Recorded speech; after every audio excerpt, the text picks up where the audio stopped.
नमस्कार दर्शक बंधु गाँ हांडीशाला यूट्यूब चैनल को आपण मानक बहुत बहुत स्वागत। आज आम प्रस्तुत करवा ब्रेड उपमा जोटा कि मात्र 10 मिनिट रे झटपट प्रस्तुत हो बहुत सुंदर ब्रेकफास्ट रेसिपी आमर प्रस्तुत हो छोट पिला मानकर बहुत पसंद आसीबो।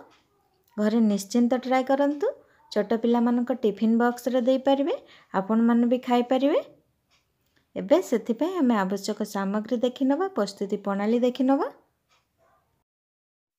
ब्रेड उपमा पई सर्वप्रथमे मु 7 पीस ब्रेड नेछि। भजा हेतिबा जीरा लंका गुंड 1 चमच नेछि।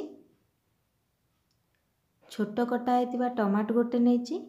ग्रीन मटर हाफ कप नेछि। गोटे आलू नेछि, ताको धोइकी एभली छोट छोट साइज काटी नेछि। गोटे पियाज नेछि, एभली छोट साइज काटी नेछि।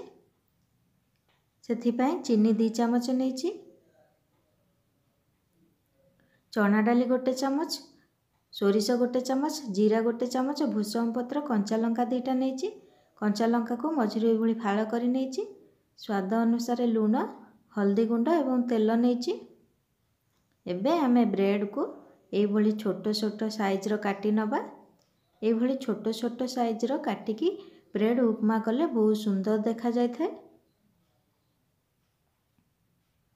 देखंतु एबे मु सबुतक ब्रेड को एभली साइज रो काटी नेली।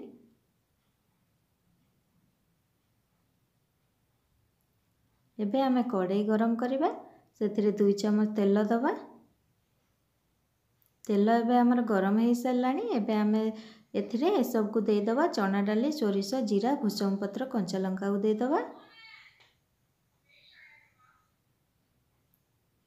एबे ए सब को टिके भाजी नबा। एबे तो ए सब भाजी हे गलानी। एबे आमे कटा पियाज दे दबा। पियाज को हल्का भाजी होबा पई दबा।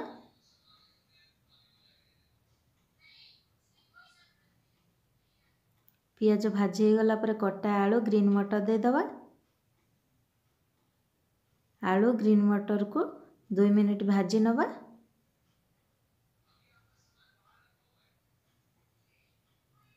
ए सब टिके सम भाजी हे गला पर टमाटो दे दबा।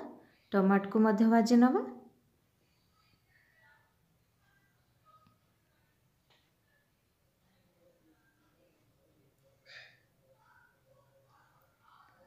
एबे एथिरे स्वाद अनुसार लूण दे दबा, हल्दी गुंड दे दबा, 1 ग्लास पानी दे दबा। आलू मटर को देखिकी पानी नेबे। एबे ए सब को भलो भाबे मिसई नबा। एबे आमे 4-5 मिनिट पे घोडनी दे दबा आलू मटर भलो भाबे सिजिया पे। देखंतु एबे हमर 5 मिनिट हे गलानी। आलू मटर भलो भाबे सिजी गलानी। एई भली अल्प पानी थिबो ब्रेड को देबे। बेसी पानी थिले ब्रेड देले बेसी ब्रेड नरम हे जिवो। एबे आमे चीनी दे दबा।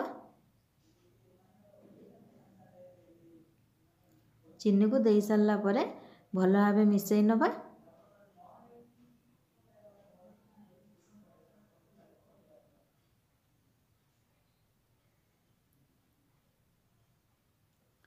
देखंतु एबे हमर ब्रेड उपमा हे गलानी। मसला सहित भलो भाबे मिसी गलानी। एबे भजा होई रखा हेतिबा जीरा लंका गुंड दे दबा।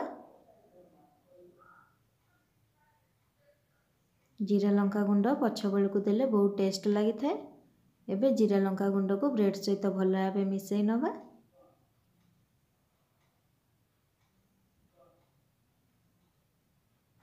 एबे तो हम ब्रेड उपमा हे गलानी। एबे हमें गोटे प्लेट को खोली नबा। देखंतु केते सुंदर कलर देखा होची।